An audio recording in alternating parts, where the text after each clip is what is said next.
On Monday, Indonesian officials arrested Abu Bakar Bashir, who has long been one of the most influential radical Islamic preachers in Indonesia. His arrest comes at a time when the Indonesian authorities have been hitting the radical jihadists in Indonesia very hard, and it's a signal that the Indonesian authorities are not going to allow radical Islam to flourish in Indonesia.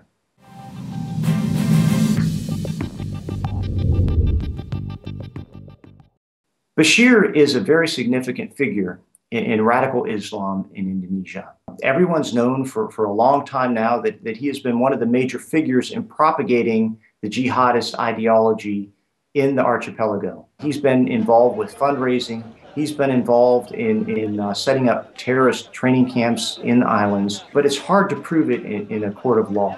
He's been arrested a couple times before, and in 2003, he was convicted and sentenced to 30 months for inciting this type of radical violence in Indonesia.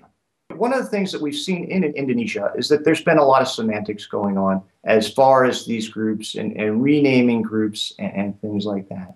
Basically, Bashir's been playing a lot of games, and everyone knows that.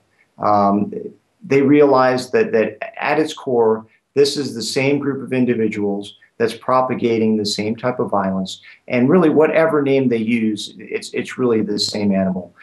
They are seeking to set up a caliphate in Southeast Asia, starting in Indonesia, and they want to bring Sharia law to that area.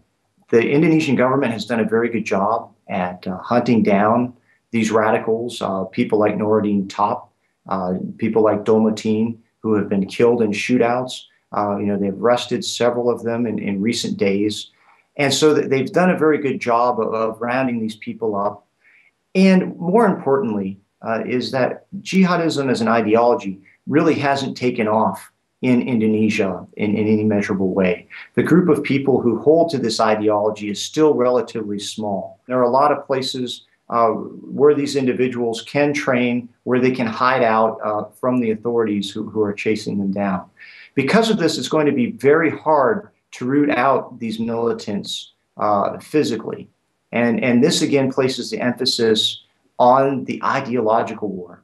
As long as the ideology of jihadism exists in places like Indonesia, these people are going to pose a threat to the Indonesian people and to foreigners in Indonesia.